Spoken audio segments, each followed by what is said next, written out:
Thank you everyone for joining us today.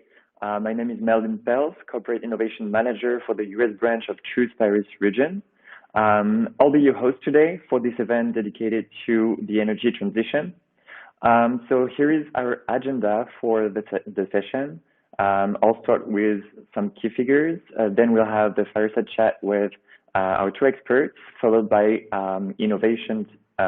presentation from innovative companies around the energy transition. So just to get started and tell you a bit more about Choose Paris region, we are a catalyst for business and innovation. We partner with Fortune 500 companies to support international companies willing to expand in the Paris region. Well, thanks to our presence in vibrant ecosystems such as San Francisco, but also New York, Beijing, Shanghai, as you can see on the map, we are in touch with a lot of companies, about 4,000 international companies every year. And this unique relationship with large corporations on the one hand and with fast-growing innovative companies on the other hand, led us to create the Global Open Innovation Network in 2017, so 3-4 years ago. And through this global program, we organize about 30 events like the one you're attending today every year. And the goal of these events is to foster business and technology partnerships between large corporations and startups. We cover an area of technologies. So you can see here, we talk about AI, voice, biometrics. Recently, we organized an event around urban air mobility last month. Also a bunch of sectors, as you can see here. So today we're going to talk about the energy transition. It's a transverse topic that we talk about a lot with our partners and clients. We also wanted to talk about it because 2020 celebrates, it marks the 5th anniversary of the Paris Agreement. And we want to keep playing our role by giving visibility to this topic and by supporting companies who develop solutions around decarbonization and to fight climate change. So here are some elements I wanted to share with you to give some context around this topic. So the first figure I wanted to share is 33 billion tons of CO2. This is the amount of CO2 emitted last year through energy use. Surprisingly, CO2 emissions flattened last year. It increased just like a little bit, less than 1 point of percentage. This comes after many years of increase. So this is pretty positive.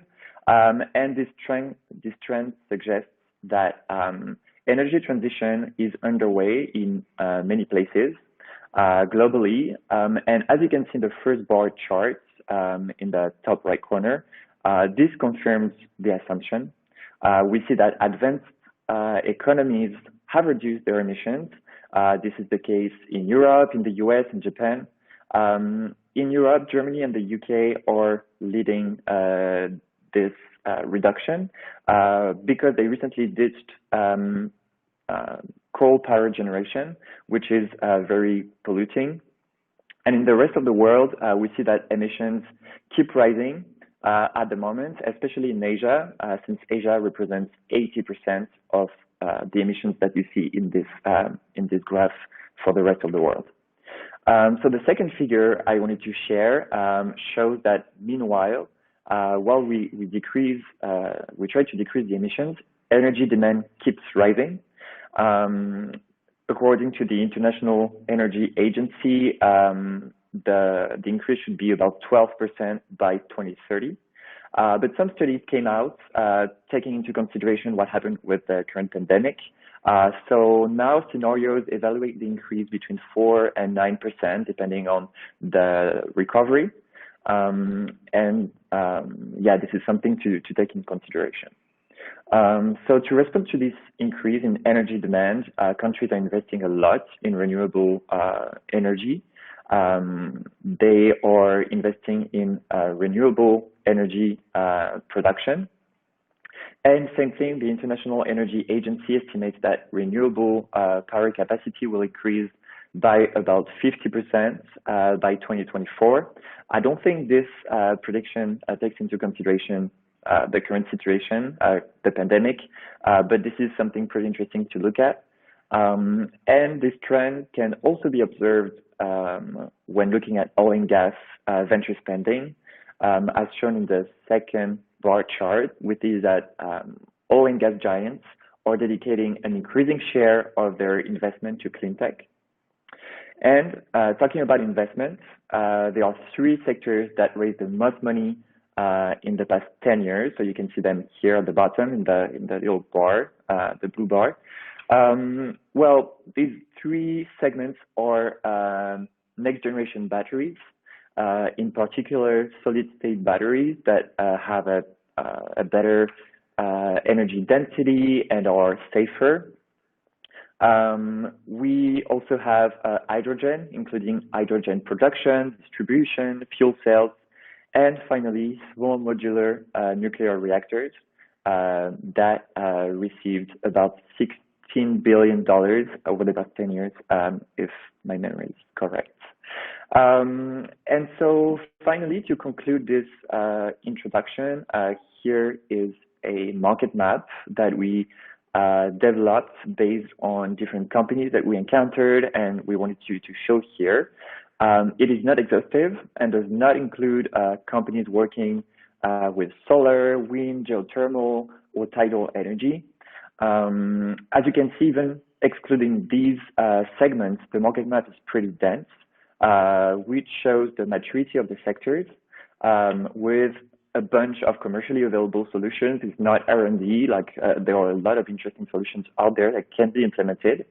And on top of the three segments that I mentioned earlier, so batteries, hydrogen, and small modular reactors, we find solutions optimizing energy consumption. So you can see energy efficiency, smart grid, and energy storage. We also find a lot of companies working on the electrification of transportation. So this is a really, really small sample of the companies in the space. There are a lot, so this is a really small number. And finally, carbon strategy solutions that orchestrate kind of the decarbonization of global economies. So this is for the introduction. Now I see that some people are saying hi, so please do not hesitate to use the chat tab or the question tab. Actually, we're going to now start the fireside chat. We'll have some Q&A after the fireside chat and after each of the startup presentations. So feel free to use the question tab. Please post like a little bit ahead of the end of each presentation and of the fireside chat. This way we have time to look at the question and select them. So yeah, that's about it. So without further ado, I'd like to invite our two speakers, Milan and Osama, to join me on stage.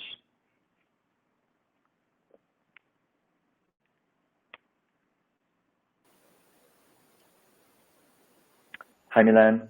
Hi, good morning, Melvin. Good, how are you? Good morning. Good. Hi, Osama. Hello, good morning.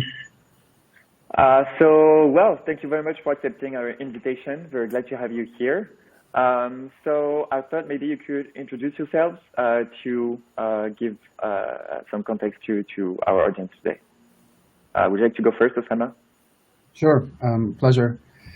So glad to be here. Thanks for the invitation and looking forward to it. I work for EDF, Electricity de France. So it's the legacy French electric utility, but currently it's one of the, actually it is the top renewable energy provider in Europe and a global energy company operating in many countries besides France, in the UK, Belgium, Italy, Asia, as well as in the US.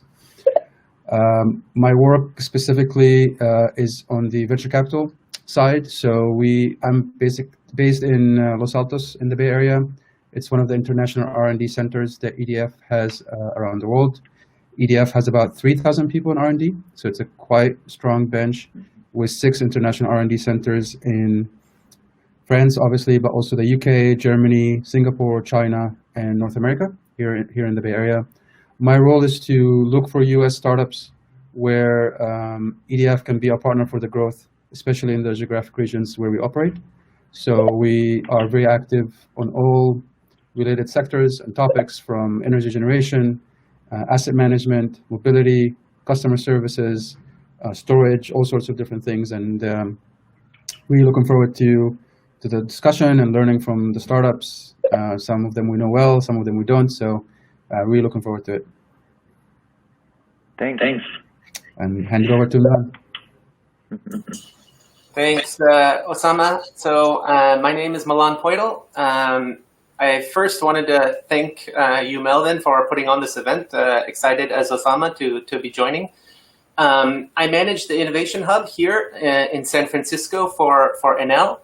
Enel is a multinational utility headquartered in Italy, specifically in Rome. Our primary business is generation and distribution of electricity. We have 87 gigawatts of capacity around the world. It's split about 55% into renewables, 45% into thermal generation. We also manage 2.2 million kilometers of grids around the world, so that's a major business for us. The countries, again, we operate in 32 different countries, primarily though, Europe, so Italy, Spain, Romania. South America, we're in 5 different countries. And then here in North America, we're also operating as kind of primarily through our renewables business, as well as our kind of flexibility and services business, which is NLX. In terms of the Innovation Hub for us, I manage one of 10 innovation hubs. So we've built a network of innovation hubs around the world. So our focus is basically to kind of meet interesting and promising startups in these rich innovation ecosystems.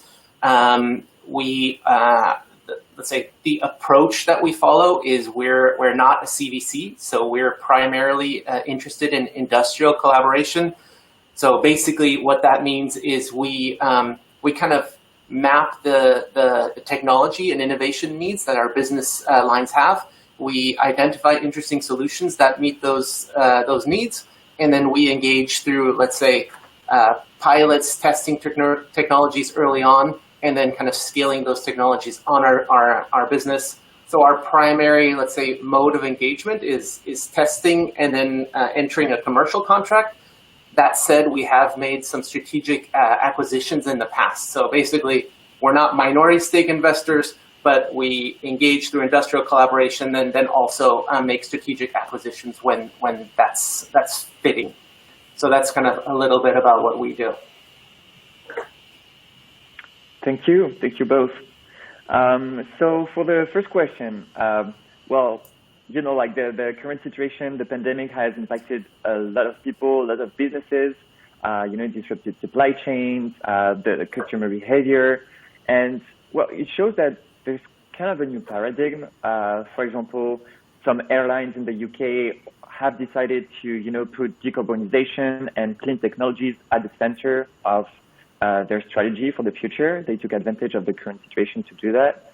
And I was wondering how the pandemic impacted your company and its decarbonization efforts, because I know oil and gas companies already have a lot of initiatives around this. So I was curious to know how things changed for you in this regard. So who would like to go first? Sure. So I mean, for us, this was really interesting. We were, operating in Italy. We were one of the kind of like early countries that were hit hard. So it was really interesting that the kind of seeing on a global basis how the pandemic started to impact the kind of like, let's say, our operations.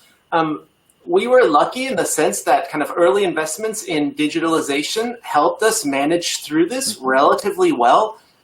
We shifted our workforce very quickly to working remotely. obviously, essential workers and those people that are managing plants stayed doing their job and keeping the power on. But so I think for the most part, from our perspective, this remained a health crisis and didn't become let's say utility crisis. Also, let's say that the management of this crisis for Enel was relatively positive. In terms of our financial performance, we're actually very stable. For 2020, we're projecting revenue, let's say positive revenue and let's say flat earnings. So that's a very positive story considering the depth and gravity of the pandemic. And really, in terms of kind of like changing our strategy, it hasn't necessarily had that much of an impact. So for Enel, let's say the shift to sustainability and to decarbonization started in 2008. So this was when we started investing in Enel Green Power, which is our renewables business. Today, that business is 47 gigawatts of renewable capacity, which is really, really large, kind of on a global scale, and really we continue this is only, let's say, continue to foster kind of that investment in the next 2 years. We plan to continue to invest in this. Again, this was not necessarily inspired by COVID, but it's already been part of let's say a journey that we started more than a decade ago. Let's say going forward, again, in the next 2 years, we have planned investments of $27 billion, 14 of that in renewable capacity. So in the next 2 years alone, we plan to build an additional 14 gigawatts of renewable capacity. 12 billion will be invested in resilience and quality of the networks. So this is a big, let's say, chunk of our business as well. And then another $1 billion in electrification, storage, and flexibility. So for us, this has maybe kind of like hardened our course, but hasn't necessarily been a changing of directions. Mm-hmm. Interesting. What about you? What did you witness, Osama? Was it similar? Yeah, very, very much along the same lines. France, especially in France and the UK and Italy and Belgium, where we have, distribution and retail services, the workers there had to be considered, essential services and really had to step up their work during very, difficult times to keep the power going, to keep the electricity available for everybody, recognizing how important it becomes when everybody's at home and can do what they need to do. It actually generated a lot of internal incubation ideas of how our businesses could support local restaurant, local communities, having our folks, the essential workers do more to go through that very hard initial period. I think on the management level, it really renewed our focus on clarity. Just very similar to Enel, EDF has had CAP 2030 with very specific goals in terms of storage and renewable and really decarbonization. And what through this process, I don't know it's because of it, I don't think so, but that renewed focus, actually, we in 2020 adopted a new raison d'être for EDF, like the reason of being. And that reason of being is primarily to achieve net zero carbon energy system and really actively work hard on how to decarbonize not just the energy sector, but other sectors as well, whether it's transportation, buildings, agriculture, industry. So I think that renewed focus became very clear. And as we see from kind of the communities and also the regulators and the EU at a high level, the idea is that coming out of the pandemic, there is a need to really take into account the climate change impact on people, on different societies. Working from home is changing a lot of dynamics for work and for people and for education. I think one interesting practical additional activity that we're looking at is how to really deliver healthy buildings, indoor air quality, outdoor air quality, really monetize better and socialize better the greenhouse gas and the CO2 emissions of cities, of industries, And I think we see a lot of opportunities in that regard as well. So we're actively looking now to beyond providing clean energy, whether it's through renewables or nuclear as well, which is a legacy for EDF. What else can we do, and what are the business opportunities to decarbonize, electrify, and really provide a healthier planet really for our work? So very similar lines with Enel. We are very active in the US in our renewable business unit, very active really globally in the same regard, and looking at how can EDF enable businesses and customers to achieve that goal that we all want to have. Mm-hmm. Thank you. And so, since we're talking about decarbonization and the next step and the future, historically, utility companies have used renewable to achieve decarbonization. Like this is an important part of the solution, but there are also some other solutions out there to help companies reduce their CO2 emissions, reduce their impact. So can you tell us a bit more about the solution that you see out there and what's going on really on the market today? I'll go ahead. I think three things I wrote down kind of just to think through when someone asks me, like, what else are you looking at? It's always a question we have in mind, like, where else should we be looking? I think one area of particular for us is kind of enabling the grid to adapt and accept more renewable and intermittent resources at a very high percentage, right? Something over 40, 50, 60%. How could we do that? Storage plays a key role, but there's other solutions and techniques and topology and architecture that you could do to really avoid congestions, avoid blackouts and things like that. I'm not sure why I lost my camera, but in any case, the other one that we really think very diligently and doing a lot of work actually investigating is, as I mentioned, is electrification. We really preview electrification as a main lever for decarbonization. As more renewable energy become the main source of energy, we need to then electrify more industries and more sectors. Mobility is the immediate one that everyone is familiar with, and trying to see how we could do that in a more efficient way. But right after that, or right along with it, we're looking at building sectors, commercial activity, industrial activity, and really finding out how to electrify and decarbonize these activities that becomes the primary source of carbon emissions. One area that is at a high level for the group, is a strategic activity for the group, is hydrogen as well as carbon capture. So the team I work with, EDF Pulse Expansion or Pulse Croissants, we spun out some activities around hydrogen with a company called Dynamics, really trying to provide electrolyzers and hydrogen for long-haul transportation. So not necessarily commercial vehicles, but maybe trucks, maybe ships, maybe trains. And we're taking really active steps towards that. We're taking a closer look at carbon capture.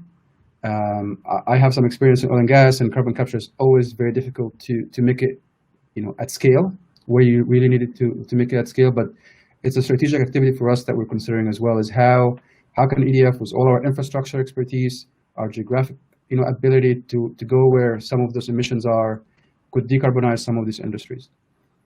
Mm-hmm. And talking about hydrogen, while preparing this event, Milan and I talked about hydrogen. So I would be curious if you could share also a little bit more about how Enel is working with hydrogen and what solutions you're looking at. Sure. So along the same lines, right? Like we're fully focused on decarbonization through, let's say, electrification. So building out, as I mentioned, like investing heavily in renewables and building out that capacity. There's obviously some gaps in, let's say, in certain sectors where electrification won't necessarily, let's say, close the decarbonization kind of window. So kind of production of cement, fertilizers, chemicals, certain segments of the transportation sector, air and sea, for example, right, can't be electrified. And that's where we see the opportunity for hydrogen. For Enel specifically, the focus will be green hydrogen. So basically kind of producing hydrogen through electrolysis off of our renewable assets that we continue to build out. So I think there's a lot of interest in this space right now. We are also interested. The technology is in its infancy, so a lot of continued research and development is required. But it's promising at this point, and for us, again, we see it as an opportunity to kind of close that gap of decarbonization where electrification isn't viable. Right. Mm-hmm. And maybe one thing to add to that is very similar. At EDF, we share the same view, and one thing we're seeing more and more is as a gap that hopefully we could fill, or really look for entrepreneurs and startups to really kind of lead the innovation, is helping corporates measure, define, and do a much better and much broader view of their carbon footprint. There are big chunks of emissions that we could all specifically target, but when you're a corporate or an entity, or maybe one day an individual, and you really want to figure out, okay, so what's my carbon footprint and how do I actually tackle it? There's an opportunity for us here, I think, collectively, to find a solution that better measure, better tracks, provide offset optimization techniques, reduction ideas that can transverse between energy, manufacturing, travel, supply chain, and I think this is a new focus for us as well. That regarding how could you go after these emission and decarbonization beyond the energy sector, which we're all hands on deck on that one, but we're really trying to learn also and really honestly look for entrepreneurs who might have ideas of how to tackle the carbon footprint globally at a higher level. Mm-hmm. Yeah, we shared this vision when we organized an event on sustainability back in September. We saw some companies offering this type of solutions, but the space is really new. And it was interesting, a lot of corporates, so it really shows that there's a new market for that, and that it is becoming something. And well, talking about analytics and measurements, with utilities and energy, there's a bunch of things now that rely on data. So since you mentioned, Milan, that at the beginning of COVID, all your investment and everything you did around digitalization really worked. Like, how do you see the future, and how do you plan to integrate more data in your business? Like, what are the pain points that you might have with data management and things like that? And how do you see things relating to data? So I think here, utilities are actually in quite a fortunate position to generate and have lots of and own large data sets, right? Which puts us right in a great position going forward in this aspect. So Enel has early on, again, kind of focused on smart meter deployments. So we have 44 million deployed around the world, which is a significant quantity, and we continue to invest in those, which are which is then fueling your data sets.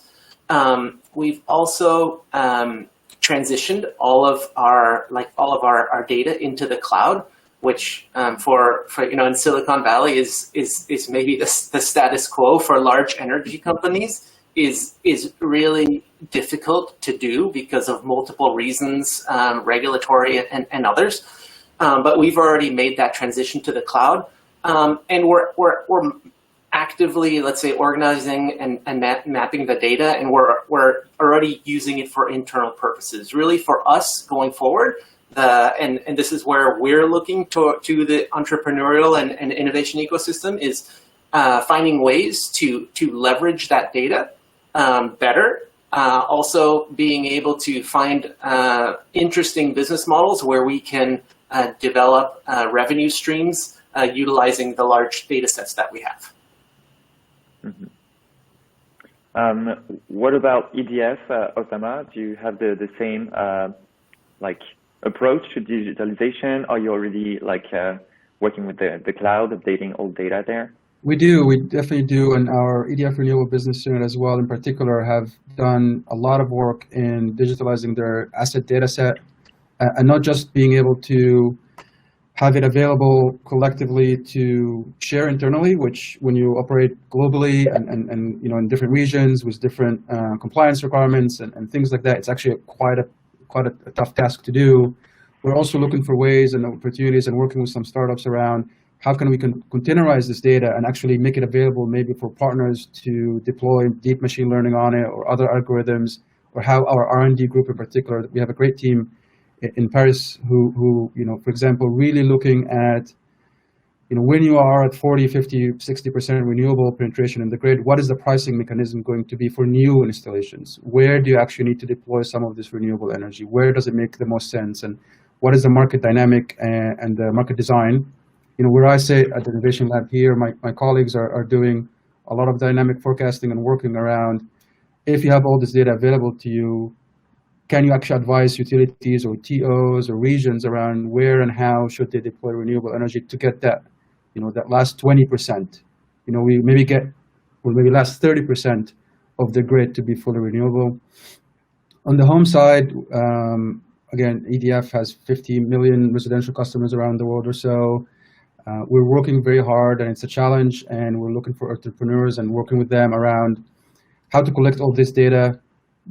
It's very hard to say I'm going to collect the data from a smart thermostat from one provider, from a smart water heater from another provider, and then from my access and camera from another provider, and then somehow be able to integrate all of these. So we have actually activity around a simple interface, a simple communication interface, gateways that collect all the data, while at the same time, protecting all the privacy and the customer expectation around who's getting access to the data and what for. I think AMI and Smart Meter in Europe in particular has done a lot of really great work, but still the question of how do you organize it, optimize it, and really act on it is still an area that we're continuously looking for. And I think on the worker level, there's a lot to do. We're trying to give our workers, make them more tools available to them, more and more people working from home, more and more, remote asset inspection, remote tools, and digitalize all the workflows. So we're also doing a lot of activity around how you could digitalize the workflows internally, so that when our workers go on site, they really are superhuman and have all the connections they need, and not rely on what we had before. Mm-hmm. And so earlier you both mentioned transportation and mobility. I know it's a big topic for energy companies. And last week, Elon Musk was saying that as electric cars go mainstream, the energy demand will double, and that with the deployment of renewable energy production capacities, we will need to store a lot of energy in cars. So how do you see that? Like, do you agree? And does your company prepare to that kind of shift? What do you think about that? So I guess in the industry, nobody can really disagree with Elon Musk, right? So yeah, we agree, right? I think we're looking at different timelines. Bloomberg New Energy Finance is saying increase of 60% by 2040, right? So we know, I think we all know that this is coming. We know that yes, energy needs to be stored. Is it in batteries? Sure, batteries is definitely one of the technology that we'll use. Hydrogen is a potential, right, storage technology. And even I think on the panel today, we have interesting speakers that can talk to kinetic energy as well as gravitational energy, right? So this is really, we do feel that it's a huge opportunity in terms of kind of managing energy. It's a huge opportunity for entrepreneurs. And we're already seeing kind of some of the real kind of scaling and interest in these types of storage solutions. So absolutely, it's something that we're looking at, and that needs to be part of our business going forward. Mm-hmm. What's your take on that? Do you agree? Yes, very. I agree with Milan very much, and I also agree very much with Elon Musk. We actually have we're one one of our venture capital funds, one of the great impact funds. Double Bottom Line is one of the early investors in Tesla and SpaceX. So we get to see the results sometimes of how kind of innovative thinking can really make a big difference. But in terms of storage, we absolutely agree, and I can just, it's one of the priorities for the group, not just at the corporate level, but at the business level, at the R&D level, and the investment level. So at the business unit level, in EDF Energy UK acquired a company recently called PotPoint, and what they do is, build and operate and manage large-scale storage at the distribution level to offer services, at enabling more renewable, but also other services for, let's say, heavy-duty expectation for chargers or bus stations or things like that. And also here in the U.S., EDF Renewables, the headquarters in San Diego, they acquired a smart charging company, a great company called PowerFlex.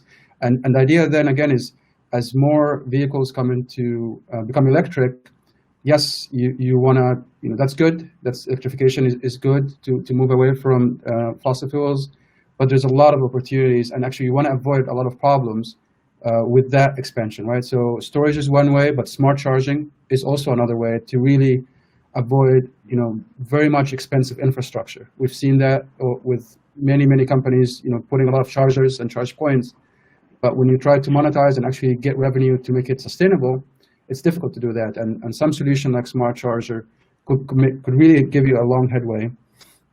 On the R&D side, my colleague Katie Lee here, she leads our mobility activity in R&D, and she couldn't be busier. We're looking at demonstration projects with fleet management, which is an issue for us that is, they got the scale, they have opportunities to optimize again. So what is the best and optimal way to electrify fleets? I think there's a great opportunity there beyond the consumer vehicle electrification. Medium duty or even heavy duty trucking could be coming as well. On the investment side, it's a very active area for us as well. More in Europe than in the US, we've looked for opportunities, especially around mobility as a service. So how do you optimize the service of moving from one place to another? So we invested in smart parking, a company called Zen Park. We invested in multimodal public transportation, a company called MyBus. And recently, actually, we invested in a company called PowerUp in Paris, in France. And they really focus on how to, in a much better and much efficient way, do battery management, right? The idea is that these vehicles, especially EV batteries, at the end of their life, there's a lot of value there, but it's very difficult to understand, certify, and use it for second life or use it for other applications. So we're really taking initial steps on not just adding more storage into the mix, because I think as a swing bus it could play a very significant role, but looking for other revenue streams, other services, other type of customers who might really value it differently, whether it's corporate, fleets, and the individual as well. Mm-hmm. So yes, mobility for us is a deep and broad area of activity, and I can talk about it for a long time, and at least from where I sit. And I don't know all what EDF does as well, so I'm sure I missed some examples, but it's a very particular area for us, and batteries is the main one of application right now. But solid-state batteries for EV could change the game somewhat. And then long-term and seasonal energy storage for the utility customers might also prove very, very fruitful. And like Milan said, and we will hear from Energy Vault later, but there's also geothermal could play a role, long-term energy storage, seasonal energy storage could play a role. So there's many ways to adapt to the increasing electricity demand and the need to store it as well. Yeah. These are all very exciting sectors and technologies. I'd like to open it up to the audience for some questions. But while people start posting their questions, I want to ask you each if you have one technology or one startup that you are really excited about. Well, you kind of already did it, Osama, but maybe more at the personal level. Is there like a company you're really excited about? All of them, I think, and I can't really pin one. I think, again, electrification and decarbonization done well. We didn't mention agriculture and food, for example. There are sectors in our economy that really, could provide a lot of opportunities to decarbonize well, while at the same time adding value to the entire ecosystem, and not necessarily shifting value from one side to the other. I think smart home or connected home, if you don't want to use the word smart, but connected home also still remains a huge opportunity. Finding ways beyond smart thermostats and smart speakers to do a lot more and offer a lot more services, insurance, maintenance, security, access, and not just for single-family homes, but also for multifamily, like multi-unit, people who live in apartment, renters. I think that almost 50% of the market have been somewhat always missing out on some of the innovation that directly focus on single-family home. And it's about 50% of the market here in the US at least. So we're trying to see maybe there's something there that could really get us to where we need to go, and it's exciting for us. It's really exciting. Mm-hmm.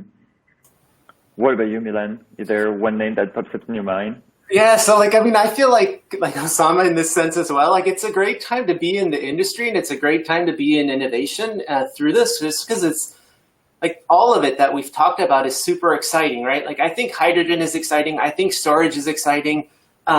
Electric mobility, right? Enel has NLX, a division specifically focused on that. In 2017, we bought actually a local company here, eMotorworks, that gave us basically a smart charging platform. And now we're building out services around that. So that's super exciting too. A little bit more on maybe like the grid side, we're working with a company called Sentient Energy. So they're a developer of grid analytics, right? So they're helping us basically do better kind of vegetation management through sensors that they're deploying and grid visibility. So I think that's, again, like that's a super technical and like industry kind of specific technology, but it's really exciting, right? Like it's exciting to see how those technologies then give you better visibility, provide more reliable service to your customers. So I think they're a great example of a company that is local that we're working with. Another kind of like let's say great company and success story for us has been Nazomi Networks, which is a cybersecurity company that we started working with actually really early on, like before they wrote a single line of code. We started engaging with them. They built a solution that we then deployed globally to protect our SCADA systems. And that company has scaled ever since. And like we're not investors, right? So we stay on the sideline in that aspect. But it's been really nice to see that company grow. They provide us a great solution, and ultimately it's been a win-win. And super excited to see how kind of the valuation of that company has grown. Mm-hmm. Well, you both mentioned hydrogen, and actually a lot of questions are about hydrogen, questions from the audience. So maybe we can talk about this a little bit more. Well, David was asking if you could summarize for us what are the developments in the EU around hydrogen, and if you had some. Well, I know you already mentioned some startups, but hydrogen storage startups, if you had some names in mind. I was going to say I have to plead the fifth a little bit on this. I am not as up to speed on the EU hydrogen development, so I will hand it over to Milan, if that's okay. Yeah, so for us also, in terms of like hydrogen storage, it's something that we're looking at. It's very, but it's really early stages for us as well, right? We've launched the business a little bit less than 6 months ago. So we're starting in Europe, in Chile, and in the United States some green hydrogen production. We're actively looking for both let's say technologies to store and transport the hydrogen, right? So I myself also, like we haven't, let's say, engaged with any startups on this front yet, because it's early. And ultimately, like our position is to start to let's say like produce and green hydrogen, commercialize it. That's our model in the early phases of this. Actually, not to store for regeneration. Our model is to to produce green hydrogen and commercialize then ultimately the hydrogen to industry, right? So for that, we're looking at storage and transport technologies, but aren't there yet in terms of having identified an interesting startup that does this. Mm-hmm. But happy to hear of the ones that are out there. And since you're saying that you're already working with hydrogen and you're pretty well ahead in this field, someone was asking, how do you work with governments? And for example, how do you decide where the electrolyzers are going to be located? How it's going to be integrated into the grid? Like, do you have talks with governments and regulators on these topics? Yeah, so I mean, it's not a question that I can, let's say, like do justice in terms of answering specifically how we do this. Ultimately, we're like the approach that we're doing is to partner with government, especially in Europe, to encourage, let's say, R&D and investment in the sector, because it's a capital intensive technology to build. It's early, right? So investment is required. So we believe that encouraging governments to invest is the path. We're working with governments, but I don't know specifically kind of like, let's say, the actions that we're doing, just because I'm sitting here in Silicon Valley and we have like other parts of the business that are working on that. Right. And same to me, I think that the CEO of Dynamics, she will be able to, or one of the leaders of the company will be much better able to answer specifically. But I recognize that some of the earlier commercial opportunities are driven by tenders, are driven by government programs. So the short answer is yes. I just don't know to what extent or what's the particular kind of circumstance where that happens versus, a cement factory knocking on the door, or the salesperson, when a purely commercial engagement. I think there's still definitely some activity with government funded or tenders from specific regions for hydrogen projects. Mm-hmm.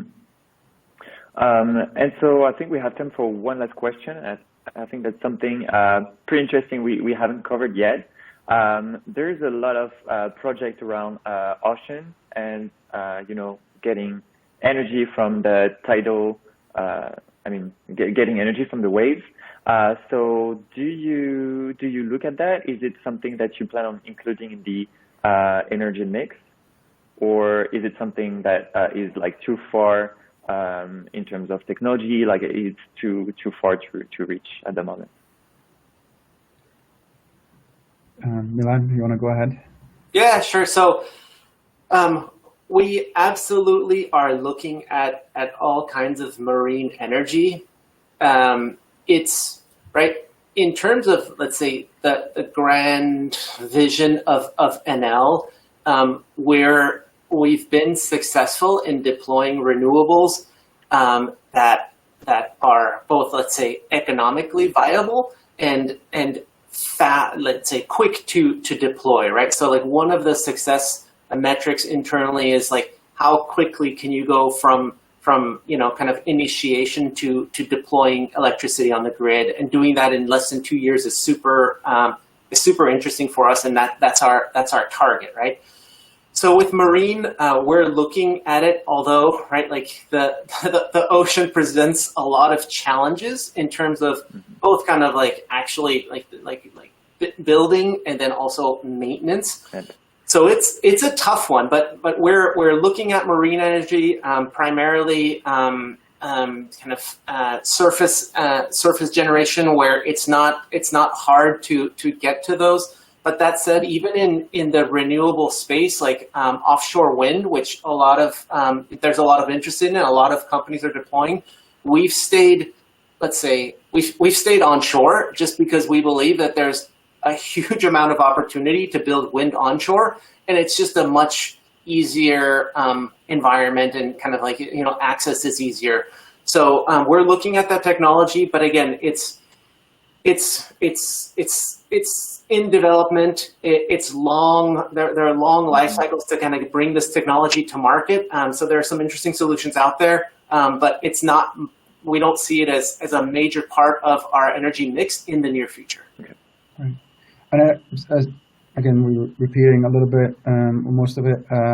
You know, we do look at wave and tidal and other forms of renewable energy beyond wind and solar, but for wave and tidal in particular, it's still mostly in the early evaluation R&D interest. We recognize that there is some opportunities that make a lot of sense, but it's not there yet. And we talk to great companies as much as we can. As always, just like Milan, we really look for external expertise as well. So there's a great company to mention called CalWave out of Berkeley here from Cyclotron Road, a great deep tech program, and they're doing great work. But for us, EDF Renewables, in honest terms, right, they're a developer and builder of renewable projects. It's difficult for us to take the leading position of coming up with a new technology that at the end of the day we're going to be a user of rather than a seller or maker of. And we want to incentivize innovation, we want to support new ideas, but it's somewhat, for these kind of principal generation technologies, as a developer, it's a little bit out of scope, right? Because at the end of the day, the way we bring value is by efficiently, quickly, responsibly build and operate and provide the energy from the source. You could argue that we don't care from where or what technology, as long as it's meets the clean and the price requirements. And for some of the emerging technologies, they're still in that chasm where we think it might be useful in some cases, but the innovation and the investment that need to go to make it happen is a bit out of reach for us. But from the R&D perspective, from understanding how it could play a role, how it could impact the mix, there's a lot of activity around that, but not direct projects or direct deployment into that. Mm-hmm. But I'm looking forward, continuing to see the improvements in that, and whether or not they can ride economies of scale at some point, then become competitive with a really tough product to compete with, which is primarily PV and wind. In some cases, obviously beats everyone else or everything else in terms of price and reliability and operation and things like that. Yeah, I think a lot of people see the potential, but then it's very interesting to get your point of view on the challenges it also poses for energy production. Unfortunately, we have to move on, but I would like to say thank you, Osama and Milan, for being with us and sharing all these great insights. Well, let's keep in touch. All right, great to be here. Thank you. So now we're going to move on to the startup presentations. So I'd like to invite Marco from Energy Vault, Chief Product Officer at Energy Vault, to join me to present. So each company is going to present, and then we'll take some Q&A from the audience. So feel free to put your question on the question tab. It's going to go pretty quick. So as soon as something pops up in your mind, feel free to add it to the question tab. Hi, Marco. How are you? Hi, Melvin. Nice to meet you, and thank you for the invitation. Of course. Very effective is the initial part of the conversation, because I think that I've made easier for a startup to present a specific angle with a kind of a broader introduction of what is happening to the energy sector and the transformation in this sector. Great. Well, the floor is yours, and I'll let you present. I'll get off stage. Yeah, I have a few slides that I can share.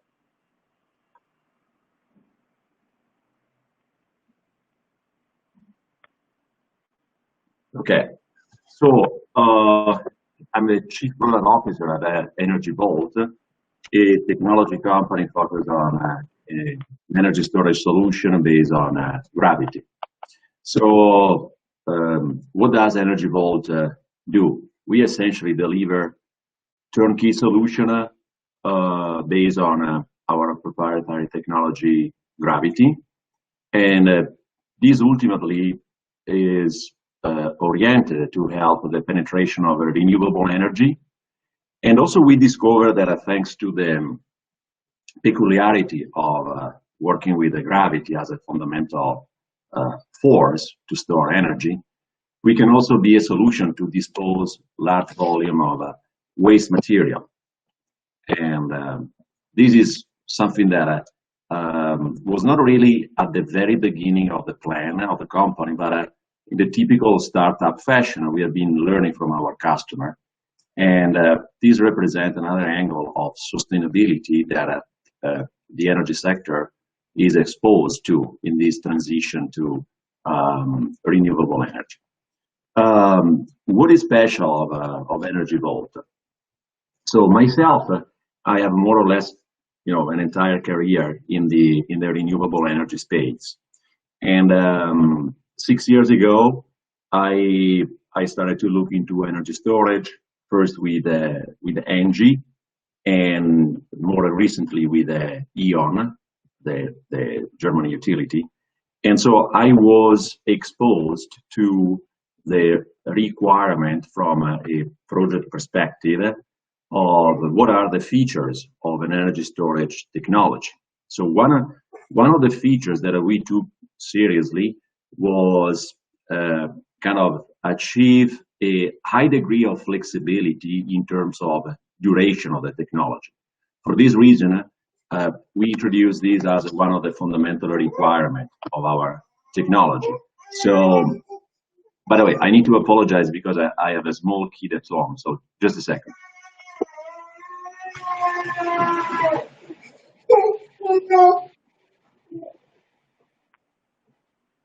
Okay, I'm back.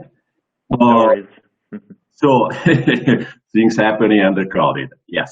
So we really targeted a technology that I can fulfill use case with a duration of 2 hours that is relatively short for an energy storage technology, or at least an alternative to lithium ion. We know that batteries, they do an excellent job for short duration application, but at the same time, they are also relatively expensive. And we can extend without changing the architecture of our product easily to a duration of 10 hours. So that was an important element, in particular when we talk with customer like a large utilities. And in the initial part of this conversation, we had one of the 2 largest utility in the world, EDF and Enel. So taking advantage of the voice of customer, this was one target. And we achieved that target with an architecture that I can deliver product at a reasonable and competitive price for 2 and 10 hours duration, from 2 to 10 hours duration. Second important element that makes a difference for Energy Vault is the lack of degradation of the energy storage degradation. This is very important because it has a direct impact into the economics of the unit. So in short, if the battery is exposed to a degradation of the storage medium, the more you cycle the battery. In our case, because we store energy lifting a large mobile mass, that mass is not going away, so that stay there for the technical life of the system, 30 to 35 years. Another important feature that kind of makes a difference is the fact that we are not exposed to the risk of fire. This looks like obvious, but from time to time, the industry is still exposed, the energy storage industry with the batteries as a major technology, dominant technology. From time to time, there are still problems with the thermal runaway of batteries. And from this point of view, we do not have a significant exposure to fire. And all of these together, taking into consideration the total cost of ownership, or in other terms, the levelized cost of storage of the technology, we are confident that the solution represents one of the lowest alternative to lithium ion, one of the lowest cost as an alternative to lithium ion. And on a levelized cost of storage matrix, it's essentially lower than batteries today, and 5 years from now we have a roadmap. Now I accelerate just to make sure that we have time to go through. Yeah, just so you know, you have 30 seconds left for the presentation. The company won the Technology Pioneer Award from the World Economic Forum. The first unit, the commercial demonstration unit in Switzerland, was installed. Was challenging because of COVID, but very excited to bring to full operation the unit. As you can see from this picture, the fundamental logic to lift masses is undergoing, is working, and we have been able to prove one of the most important parameters, the round-trip efficiency that is projected to be above 80%. This is an important parameter because technology alternative to lithium-ion, they have this challenge. They may have a roadmap for low cost, but round-trip efficiency is pretty low as well, like something between 50 to 60%. How it works is relatively intuitive. You know, I don't go into the detail, but essentially we build a stack of bricks. The technology is using fundamental established component like motor generators, power electronics, but we also had a lot of computational power to make sure that we will be able to orchestrate properly fundamental elements that are based on established technology. So IT and computing power is a very important element of our technology. For example, computer vision is essential to orchestrate quickly all these components that are moving. The last thing that I want to highlight is the ability of the system to take material like a bottom ash that is a liability.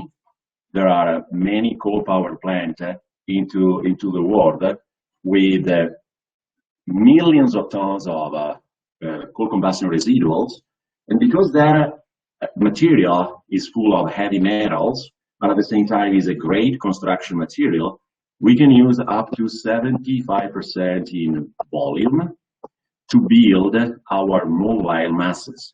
So in short, we kill two birds with a stone. We reduce further our construction cost, the levelized cost of storage, and we provide a solution to utilities around the world, North America, Central Europe, South Africa, for a remediation solution that is 1/5 of their original cost. The underlying market for this, just for this application, is a 60 gigawatt hour.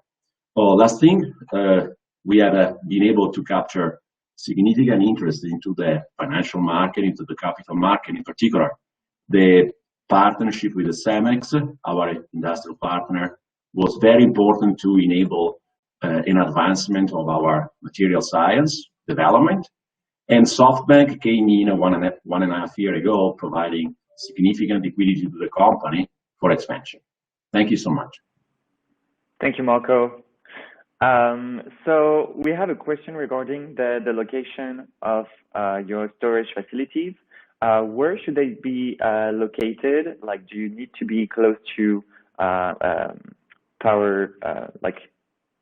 power generation facility, or like do you have some specific elements in this regard?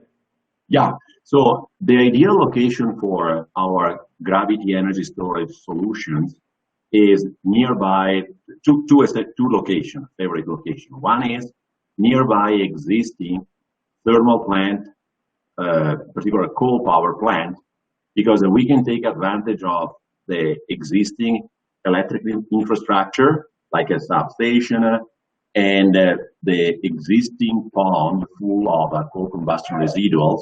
So that is ideal. The second is in area not close to urban location, because of course our system is tall, has a lot of advantage at the same time, has this limitation that is not highly compact. So we have to go in location where, for example, we have a wind farm or a PV system, and that exploits essentially the advantage of this technology. Mm-hmm. And I think if you can answer quickly to one last question, Sam is asking regarding the business model. How do you price the energy storage? Like how does the business model work, basically? Excuse me, what is the price of the technology? I mean, how do you price it for, utility companies if they want to store energy, or where does the money come from? How does your business model work? Okay, so the cost of the technology has a cost related to the power. So how fast you want to charge and discharge a defined amount of energy, and the cost of energy. So what is interesting is that the cost of energy theoretically can become negative, because the material that we have to use to build the mobile masses could represent a source of revenues for us. I give you an example, public data. Utility on the East Coast of the United States, they are under regulatory pressure to dispose more than 120 million tons of coal combustion residuals. Based on public information, the average disposal cost goes from $60 to $110 per metric ton. We can, just with a fraction of that cost, we can say instead of spending $120, let's say $100 per ton, we ask, let's say $30 per ton.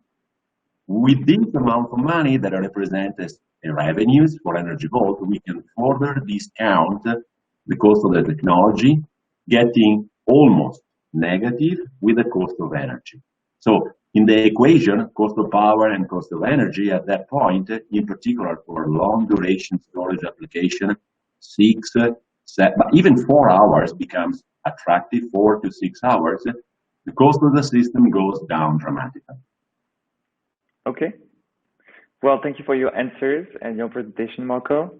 We'll now move on to the next company, and I'm sure people will reach out. So if you can share your contact information in the chat, people will easily reach out to you. I will certainly do. Thank you, Marco. So next up, we have ConstellR with Chris Mittermaier. So I'd like to invite you to join me on stage, Chris.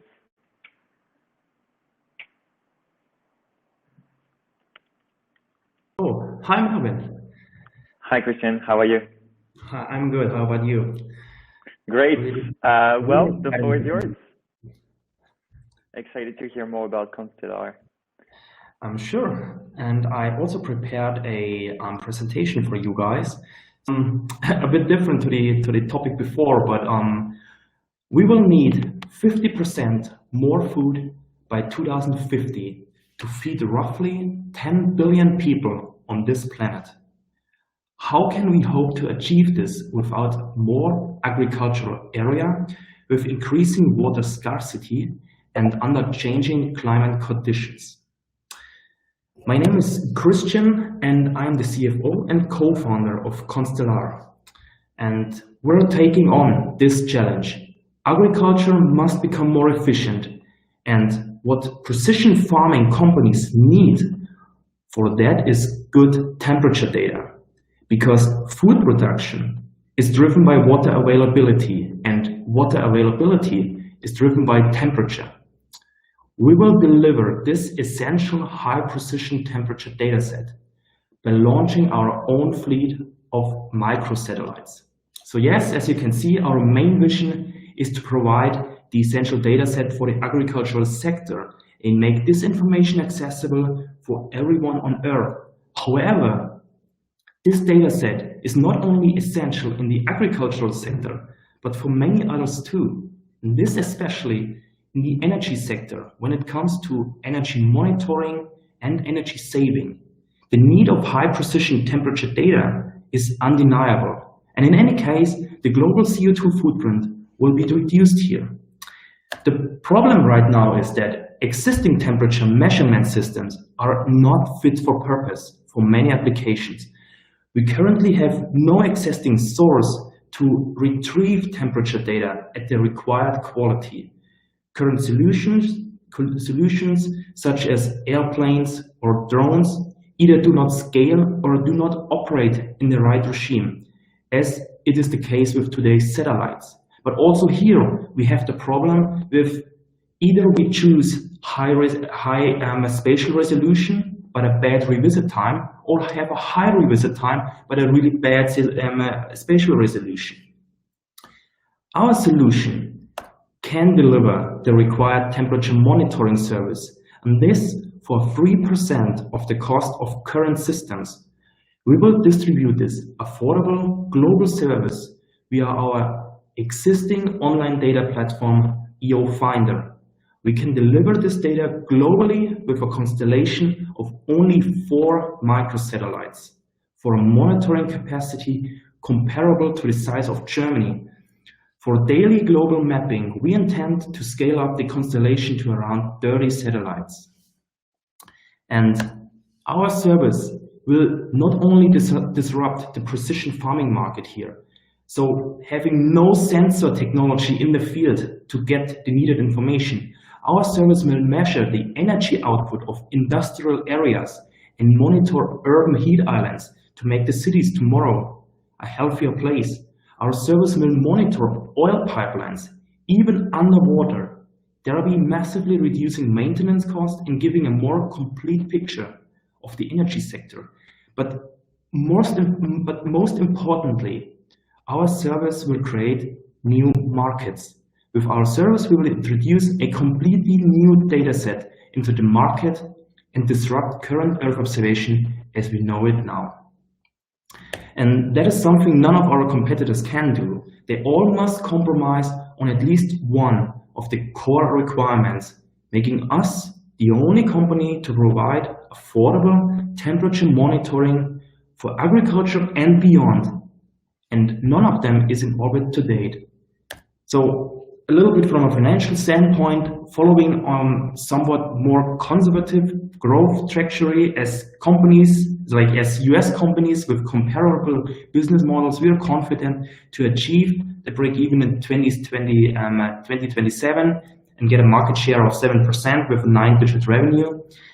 And everything is fine, but at least equally important to what we are launching here in space is what we keep on the ground. And our experienced leadership team and highly motivated employees combine the innovative strength, the industrial development quality, and the startup drive to make this project a success. As a conclusion, and to sum up for you, ConstellR will provide much needed temperature data currently not available. With our current funding, we have already a runway of 18 months and will launch our first orbital system in December next year. And directly afterwards, we are looking to raise 50 million euros to start building the full constellation to be delivering the data globally and provide it for everyone. So come talk to us. I would be really happy to talk to you, and thank you very much for your attention. Thank you very much, Christian. Great presentation. So we got some questions. So here we have Dan asking about your business model. So how do you price the access to the data that you get from the satellites?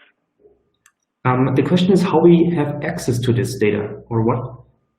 How do you manage the access to the data? So how do you price it, and how can people get access to the data? Sure.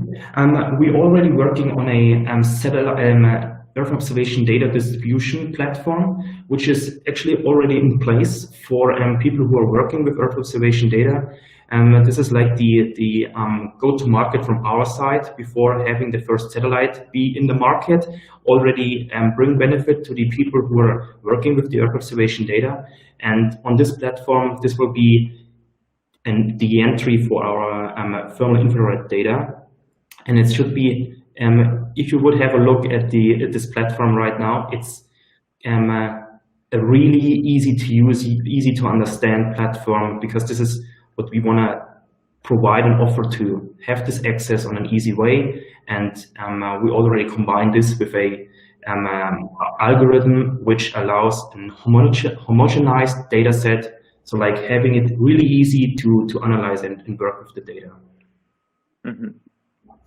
And well, you mentioned different types of applications and use cases. How do you have like proof of concept with large corporations? Do you already have, are you open to partnerships? Like, do you have specific focus, and how do you work with these different applications? Because I understand that agriculture is the main focus for ConstellR. And how do you work on other use cases? First, like the proof of concept from the agricultural standpoint is sure what we are focusing on and what we still wanted to make 100% sure.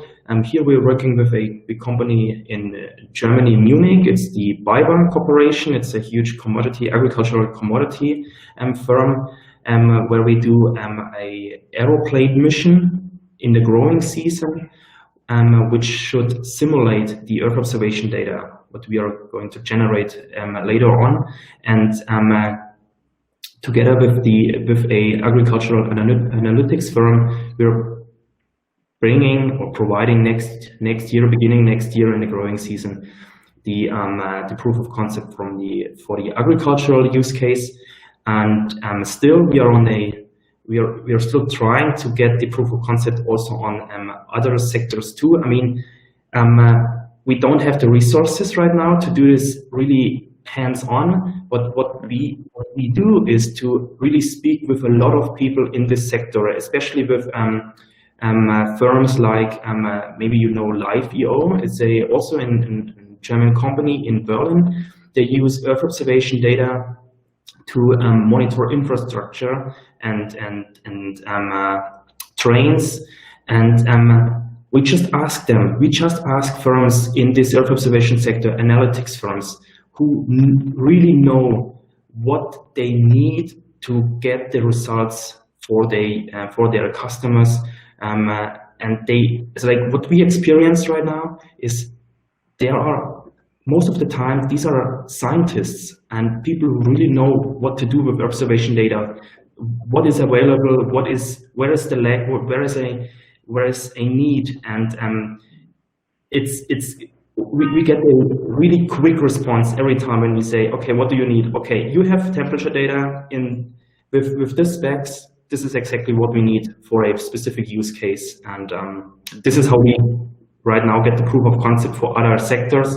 But yeah, as I said, for the agricultural, we want to make this really pinned down. Mm-hmm. Great. Well, thank you for your answers and your presentation. I'll let you share your contact info in the chat so people can reach out. And thank you again, Chris. Thank you very much for being here. This is really cool. Thanks guys. Bye. Thank you. Bye-bye. So next up, we have Greg Semler, CEO of Impipe Energy. So I'd like to invite you to join me. Hi, Greg. How are you? I'm good. How are you doing? I'm great. So I think you already had your slides ready, so I'll let you share them. And well, the floor is yours. Can you see those? Yeah, perfectly. Okay, tell me, are you ready? Yeah, let's go. Yeah. 83% of electricity in the United States is still generated from fossil fuels and nuclear power. What if we could generate renewable energy from existing infrastructure? And what if this energy was predictable, schedulable, easy to deploy, capable of powering remote infrastructure? What if it was hidden and low cost? And what if this energy had no environmental impact? We can and we have.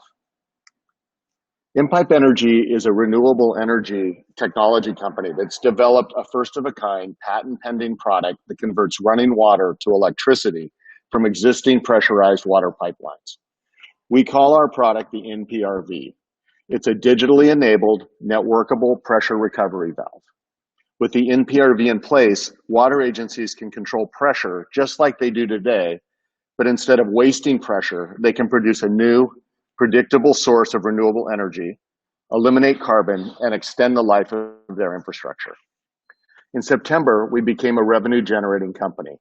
We sold and installed our first NPRV to Hillsboro, a suburb of Portland, Oregon, USA.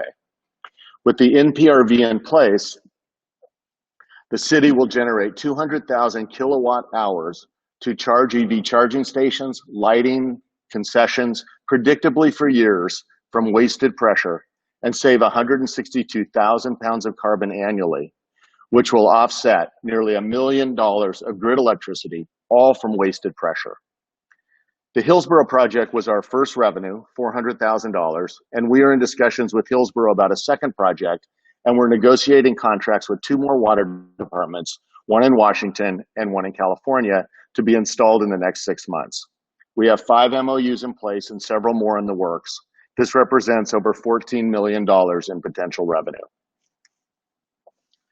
Working with one of the market-leading valve firms in the industry, Mueller Water Products, we estimate the US market for the MPRV is $30 billion. This represents 12 gigawatts of potential renewable energy while eliminating 68 million tons of carbon annually in the United States. This is truly a global opportunity. Water infrastructure is similar all over the world, and we conservatively estimate the market outside the US is 2 to 3 times larger, and we could eliminate a gigaton of carbon annually with the NPRV fully deployed. Hydroelectricity is known as the lowest cost source of renewable energy. The NPRV realizes similar economics.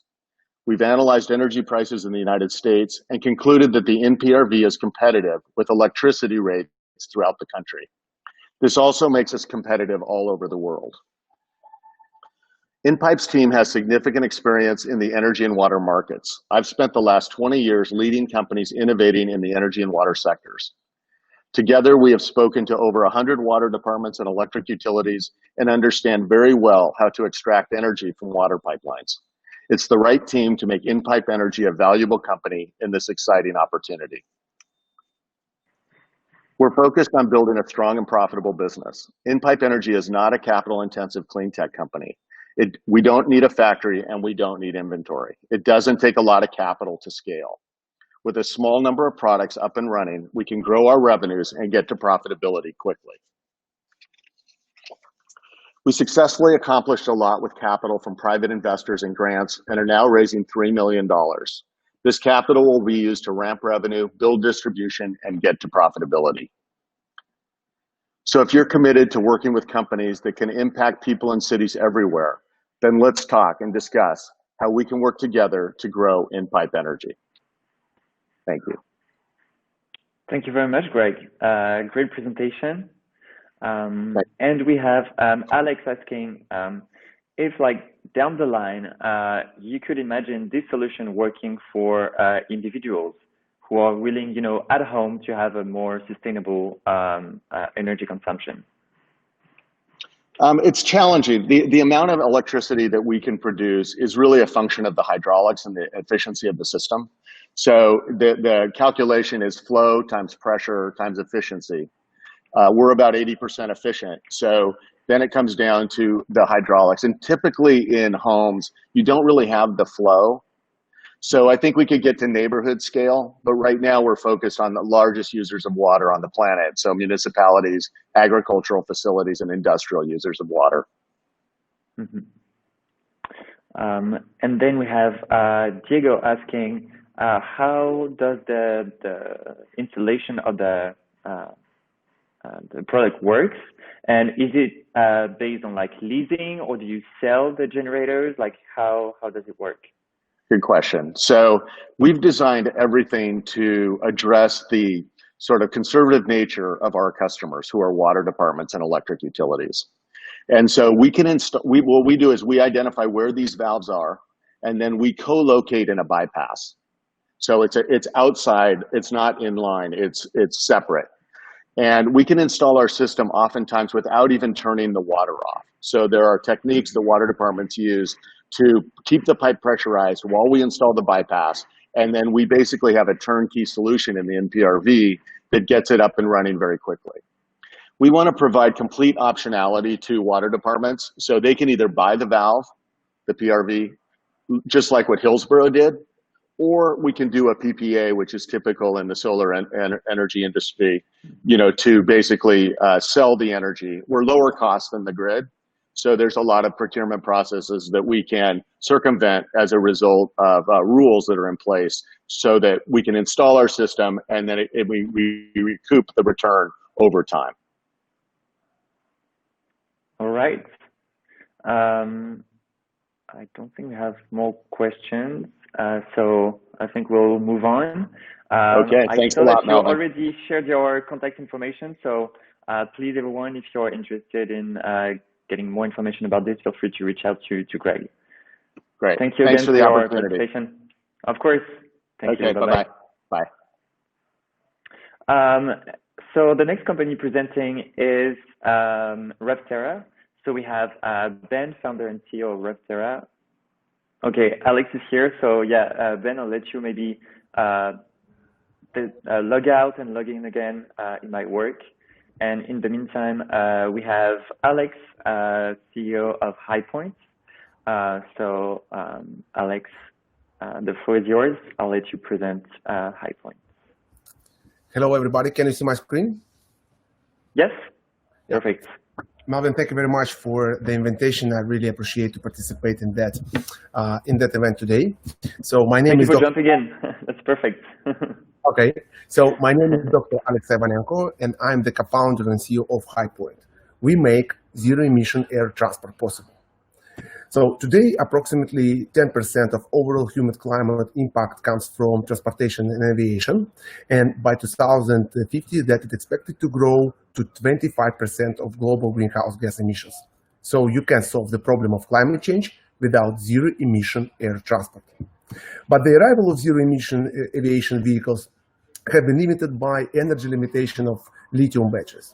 Usually, it takes 500 watt-hours per kilogram to fly a plane for 600 miles, but existing lithium batteries can only do 200. This is because air vehicles are more energy intensive than land vehicles like cars or heavy-duty trucks because they need additional power to lift off the ground and during the flight. At the same time, existing hydrogen fuel cell systems have a necessary level of energy density and potentially could work. The only thing that prevented using hydrogen in aviation so far is specific power. Modern vehicles require not less than 1,500 watts per kilogram, but existing fuel cells can only deliver 600. It means there is no power source which can satisfy both requirements at the same time. And we solve this issue by developing the next generation hydrogen fuel cell system with both high specific power and high energy density, exactly what aircraft designers are looking for. And our technology directly disrupts $1.6 trillion aviation industry. And based on expert estimates, our technology unlocks $25 billion served available market by 2030 that will grow up to $300 billion by 2050. And that's supported by our real traction. So we have already signed 2 development agreements, and we also signed more than $10 million in LOIs. This LOIs represents a potential order book that, if executed, could generate revenue up to $500 million in 5 and up to $9 billion in 10 years. And all that is possible because of an exceptional team. For instance, my co-founder, Brian, he's the father of fuel cells, and he's an inventor of high-temperature membrane, which is a core technology for our fuel cell. Sergei Shubinkov, he spends more than 15 years in fuel cell research and development, and he was a member of Ginsburg Group, who was a Nobel Prize physicist. Myself, I'm PhD in electrochemistry, but built my career in international business development at US corporations like 3M and Oscorning many years. I have been taking projects from R&D stage to fully commercialization, exactly what I'm doing right now at HyPoint. And we also have very strong advisory board. Our key advisors have a lot of experience in deep tech, fuel cells, and aviation industry during their entire career. So we are leading the way in global fuel cell research, and our team is able to address any complicated question and risk. And 2 major risks for us is technological risk and competition. But as I mentioned, we are no strangers to hydrogen fuel cell technology. We have already validated key parts of our technology, of our product, by developing the best-in-the-class fuel cells for drones and robots. We already built and sold this solution for real business application, grossing $500 million last year. And new inventions such as catalyst recipe, bipolar plates, using high-temperature membrane instead of low-temperature membrane, and of course, turbo air-cooled system allows us to achieve game-changing energy performance. Just to remind, specific power more than 2,000 watts per kilogram and energy density more than 1,000 watt-hours per kilogram. Our lead is secured by 15 patents and know-how. So we have technology, proven track record, and a team that has the potential to revolutionize the multi-billion-dollar aviation industry globally. If you would like to join us in our journey, come talk to us. Thank you.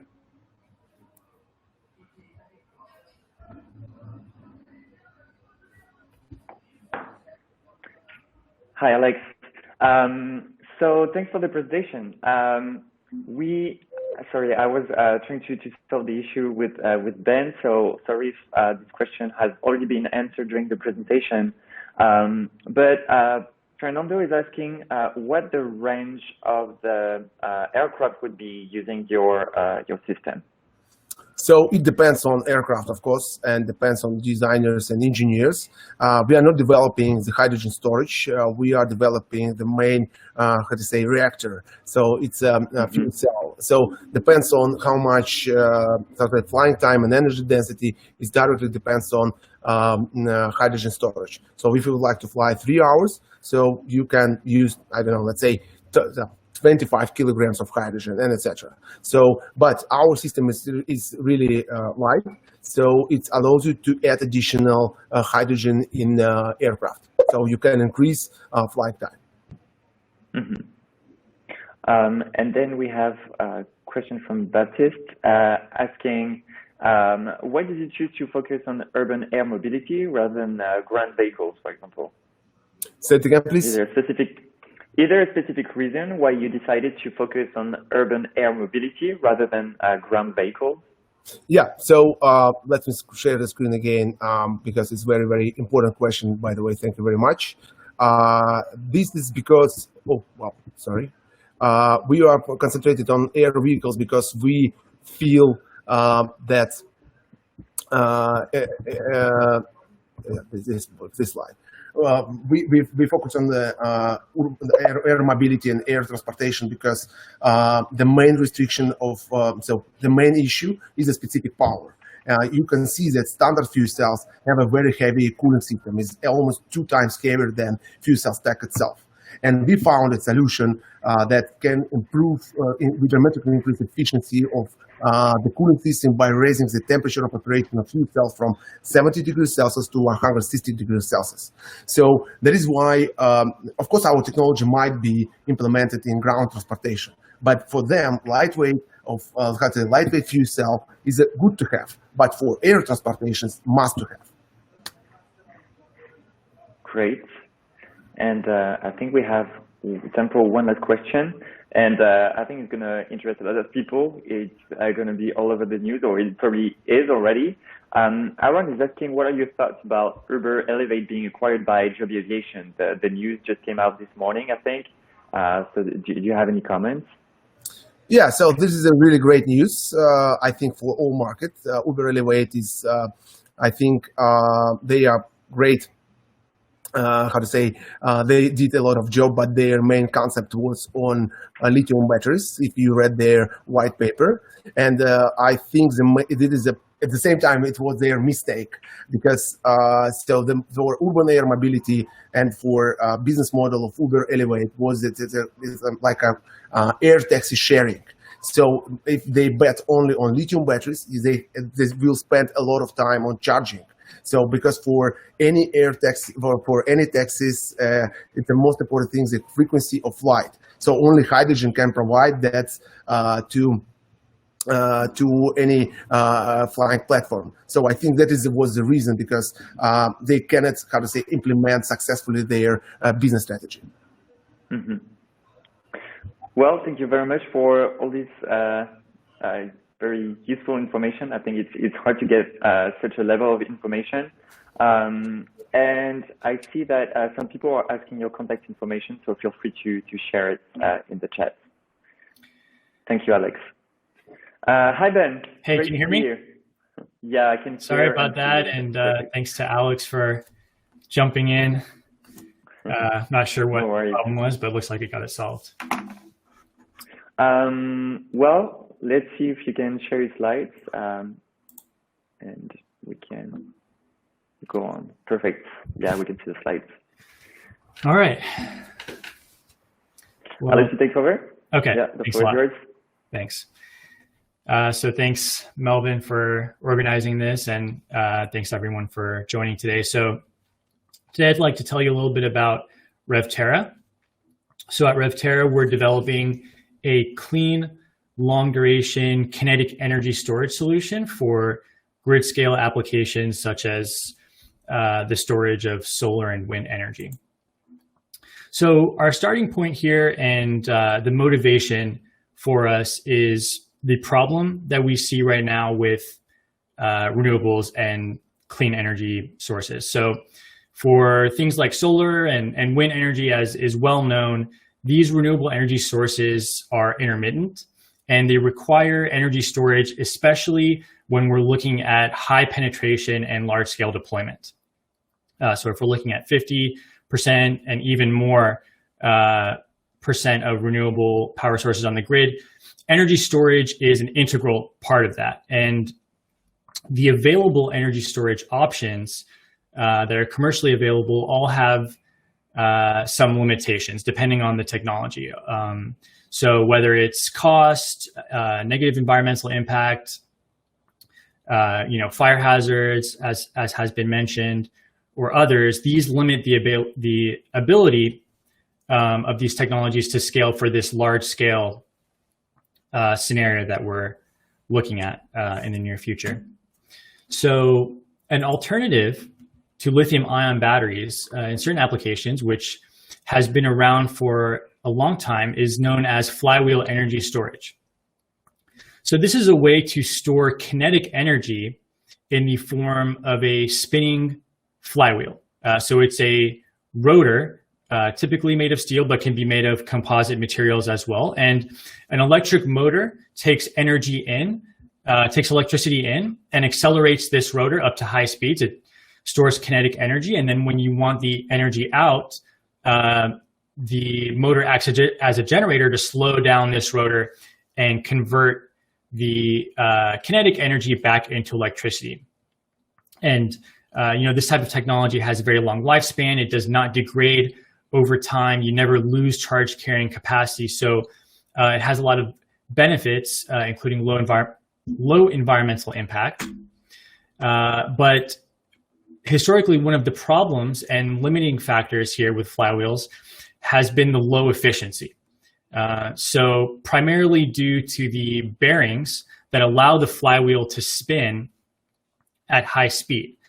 So these bearings are either mechanical bearings where the rotor is actually physically touching the thing that it's sitting on, or magnetic bearings, which are actively controlled. And so in most cases, those active magnetic bearings also consume a lot of power. And so that limits the energy storage duration of this technology and has typically limited it to some niche applications like a few minutes of backup power and things like that, pulsed power applications as well. So what we're doing at RevTerra is we're leveraging this existing kinetic energy storage technology, but we're implementing a really highly efficient, passively stable magnetic bearing system, which dramatically reduces these parasitic losses and allows it to match or surpass the efficiency of lithium-ion batteries while retaining all of the benefits of kinetic energy storage, such as the long lifespan, low environmental impact, scalability, and cost. And so on the right-hand side, you can see the prototype system, which we've already built and tested and validated our assumptions on the low parasitic losses. On the left is a comparison between our technology in the blue line with lithium ion in the tan-colored region and conventional flywheels in gray. And this is basically just a comparison of parasitic losses. If you charge up the battery and then unplug it, how long does it take to self-discharge? And so ours compares very favorably and much better than conventional flywheels.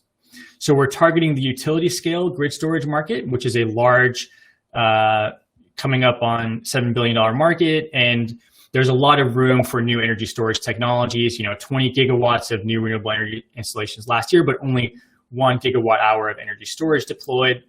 And so our business model for commercialization is a 100 kilowatt hour kinetic energy storage system based on this magnetic bearing technology using a solid steel flywheel rotor to minimize cost, because steel is lower cost, even though the energy density is lower, but energy density is not a big factor in this particular application.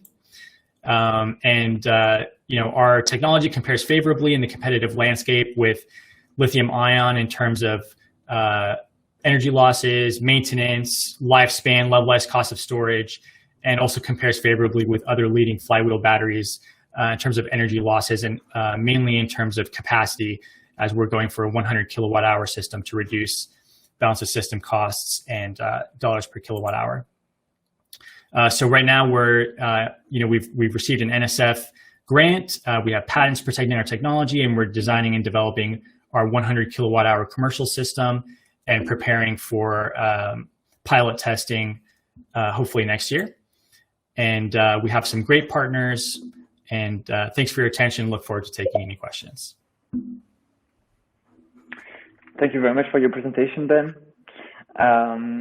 So just to get back to this, we have a question from Najim. Hi, Najim. Regarding the Flywheel technology. So can you just go back to this for those who don't know the technology and say exactly how it works? So how long can you store the energy, and does the rotor need to keep spinning until we actually need the electricity? Can you just sum it up? Sure. So the basic idea is you use your incoming energy to spin up this rotor to high speeds, and it has to stay spinning until you want to extract the energy back. So if it slows down over time for any reason, then you're losing energy. And flywheels are one of the technologies where the energy and power are decoupled. So the amount of energy stored is a function of how big is the flywheel rotor, how fast is it spinning, how strong are the materials, whereas the power depends on another aspect of the design, which is the motor generator. So that's why the bearings are really important, because this flywheel is spinning really fast, and if it's slowing down over time due to energy losses, then you're losing energy, and it's not good for the long duration, 4 hours plus type of application. Mm-hmm. And then you also mentioned during your presentation that this technology has been out for a long time. Can you tell us more about the recent technological advancements in flywheel energy storage? Sure, yeah. So there's been advancements on, so as the three types of magnetic bearings that I mentioned, there's mechanical bearings, there's active magnetic bearings, and then there's what we're working on, which is passively stabilized magnetic bearings. So there's actually been improvements in all three. There's some companies that have commercially available flywheel energy storage systems which use mechanical bearings that they've kind of optimized the losses on those to as far as you can go. There's some with active magnetic bearings, but there's some limitations on how far you can reduce the losses with those types of technologies. And so that's why we're going with the technology that we're developing, which is passively stable magnetic bearings, where we can kind of do a step change in the efficiency. And so beyond that, on other aspects, there's the flywheel rotor, and there's been advancements in composite materials for higher strength rotors.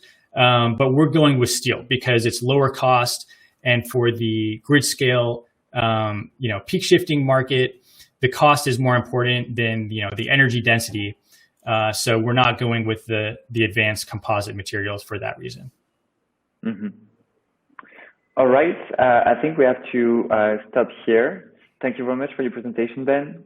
Same thing, if you can share your contact information, that would be super useful. Sure. Yes, so just to wrap up, so I noticed that some people were asking if the slides will be available. We'll send you the replay of this event, so you'll have access to the slides and the pitches. So just to let you know about our next event, it will take place, in January next month. It's going to be around space and technologies related to Earth observation, launch, also everything related to collecting debris in space. So feel free to register. I'm going to add the link right here. Just a second. Yes. Here we go. Oops. So thank you everyone for participating to this event. We organize events like this one every month.